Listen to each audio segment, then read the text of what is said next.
Before disposable work clothes, before synthetic protective fabrics, before anyone invented the revolutionary concept of clothing specifically designed to get dirty, there was the overall, and painters had plenty of reasons to appreciate it. Paint does not care about your favorite shirt. It lands where gravity tells it to. The painter's overall was developed around a simple principle: protect the clothing underneath, while allowing the worker to move freely. The garment became closely associated with painting and decorating, but its history belongs to the much larger development of industrial and trade workwear. As specialized trades expanded, workers needed clothing that could withstand repeated physical labor. Ordinary everyday clothing was expensive to damage. A separate work garment provided a practical solution. The painter could put on the overalls before beginning work, and remove them afterward. Simple, functional, and considerably cheaper than replacing an entire wardrobe. Traditional painters' overalls were commonly made from cotton, canvas, or other durable woven fabrics. Light colors became particularly recognizable. White and off-white fabrics made practical sense in painting environments. They were easy to identify as work garments, and could reveal the accumulated traces of a working day. Paint splashes became part of the garment's visual history. A stain could indicate a previous project. A faded patch could reveal repeated use. The garment became a record of labor. Construction was equally important. Bib-style overalls typically use a front bib connected to trousers, with shoulder straps supporting the garment. This provides substantial coverage without completely enclosing the upper body. The worker retains freedom around the arms and shoulders. That matters when painting. Reaching upward, stretching across a wall, climbing a ladder, bending down, and repeatedly moving the arms all require mobility. A restrictive garment quickly becomes a problem. The loose structure of overalls provides a useful balance. Coverage and movement. Pockets are another essential feature. Painters need to carry small tools and materials. Brushes, scrapers, pencils, measuring tools, tape, and other accessories can all be kept within reach. The overall therefore becomes more than a protective layer. It becomes part of the worker's equipment. Reinforced seams add durability. Areas exposed to repeated stress can receive additional stitching. Heavy fabrics resist tearing. Adjustable straps allow the garment to fit different body shapes. The design is simple, but every element contributes to practicality. The material also affects comfort. Heavy canvas provides durability, but can become warm. Lighter cotton improves breathability, but may provide less resistance to heavy wear. Modern blends can combine durability with flexibility. This reflects a recurring problem in workwear. The garment must survive the job, without making the job harder. As industrial manufacturing expanded during the 19th and 20th centuries,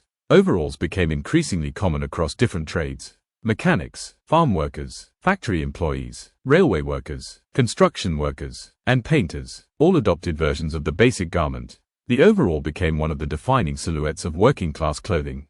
Painters' overalls developed a particularly recognizable identity. The clean white or off-white fabric, the broad bib, the shoulder straps, and the inevitable paint marks created a visual shorthand for the profession. The garment became recognizable even when the worker was not carrying a paintbrush.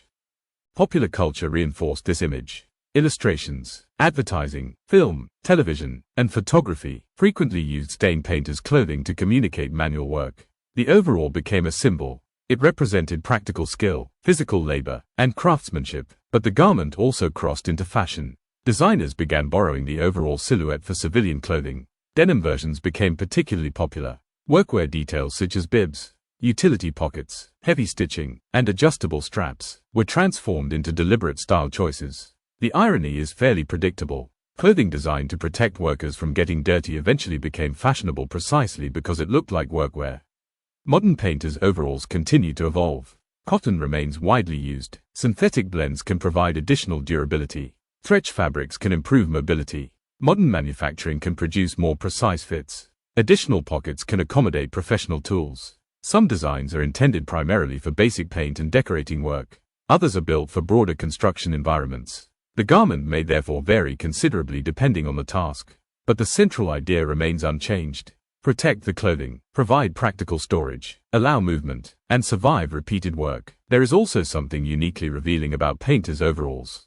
Unlike many protective garments, their history becomes visible on the surface. Every paint mark tells a story. A white overall becomes speckled with color. A pocket becomes worn from repeated use. The fabric softens with age. The garment becomes personalized through labor. It is not merely clothing anymore. It becomes evidence of work. Today, painters' overalls remain a familiar part of professional decorating and painting. They are used by tradespeople, Renovation workers, artists, DIY enthusiasts, and professionals working on large construction projects. Their appearance has changed only modestly. The technology improved, the fabrics changed, but the basic silhouette survived.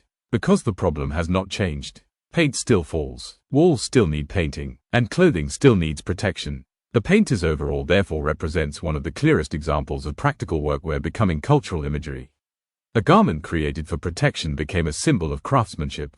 A stained surface became a sign of experience. And a simple pair of overalls became recognizable around the world. Because sometimes, the most honest fashion statement is simply wearing the evidence of what you actually do.